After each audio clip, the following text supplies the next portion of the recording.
but I do think you need to just leave yourself a little wiggle room.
That's quite a lineup. Thanks, Andy Nagel and his crew for the wonderful video work.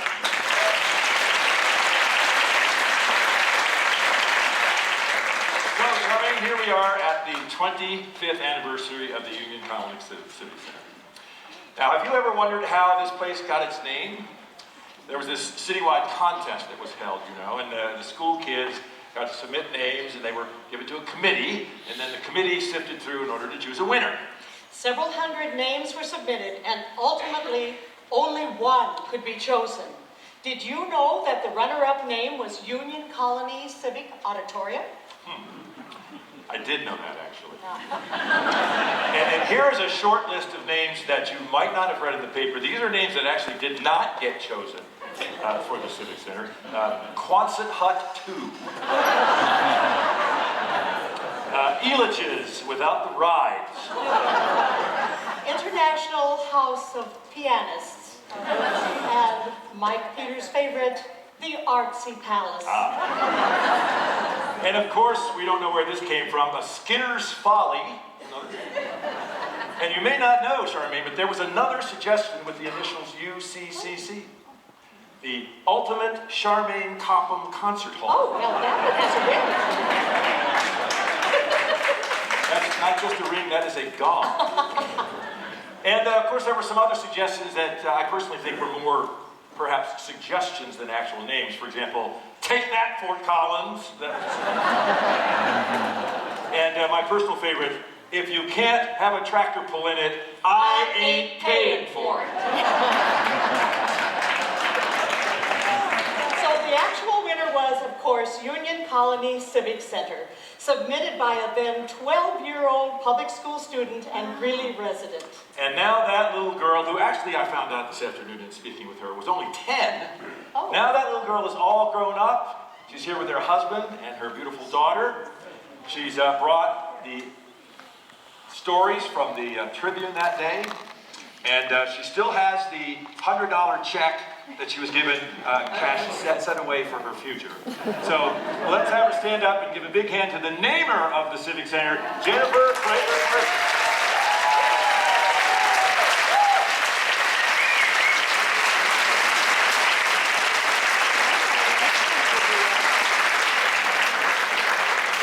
Just think we could have been called the Bronco Place. That was an actual suggestion.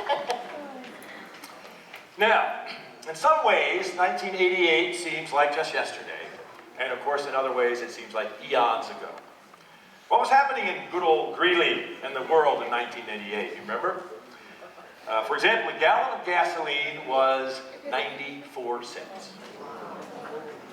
A dozen eggs would set you back all of 65 cents.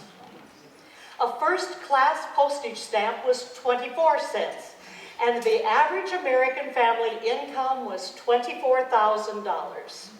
The Yellowstone National Park fire burned 794,000 acres, and the Hubble Space Telescope became operational. Now, CDs outsold vinyl in 1988 for the first time ever. And in the Super Bowl that year, the Denver Broncos lost to the Washington Redskins 42-10. Oh. Rain Man, Who Framed Roger Rabbit and Bull Durham were the big movies of 1988. And the two biggest songs were Michael Jackson's The Way You Make Me Feel and Bobby McFerrin's Don't Worry, Be Happy. And perhaps, not coincidentally, made available for the first time to the public in 1988 was Prozac. Now, before this building, of course, could be named, it first had to be approved by the voters, you folks, had to be designed and had to be built. Now next, we're going to hear from three men who were instrumental in this building becoming a reality. So please welcome first the CEO of Hensel Phelps Construction Company during the building phase of the UCCC, Mr. Bob Toynton. Bob?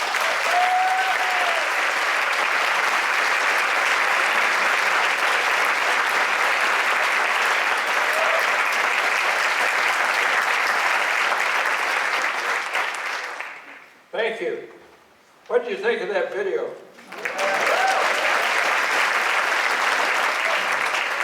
And did you stop and think about how many of those people or performers would have come to Greeley, Colorado if we had not had this facility? I don't think very many. And that's what it's all about. Well, 25 years ago, I stood right here in the same spot and I made one statement, was that the great thing about a project like the Union Colony Civic Center is it increases in value with time. And I suspect that most of you, when you think about it, would agree that that has been proven true in the last 25 years.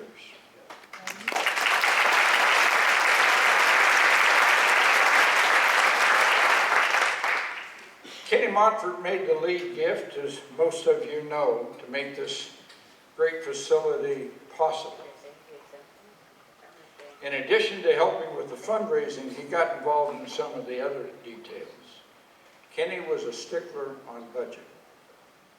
And one night in our family room, he and I were going over some details, many details about this project. And he was concerned about whether this could really, truly be built for $9 million. And in short, by the time the evening was over, he had a commitment from me to see to it that it would be built for $9 million. Now you might imagine the alarm and concern that I had when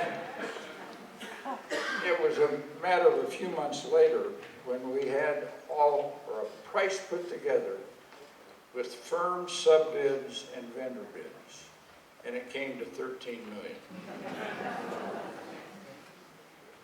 Well, anyway, that day in the Hensel Phelps conference room with the whole estimating team that had worked on this is still vivid in my memory.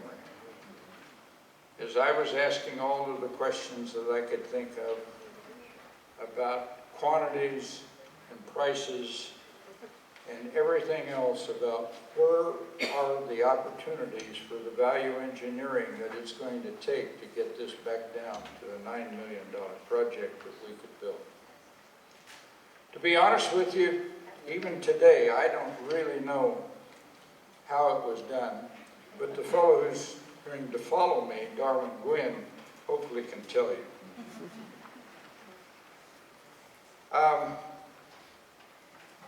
At the time, $9 million was recognized as a great value.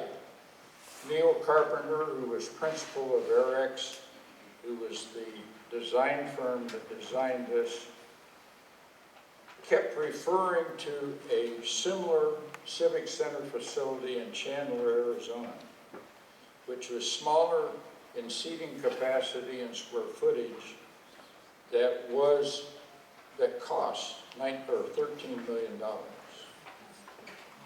So anyway, it was recognized at that time that it was a good deal.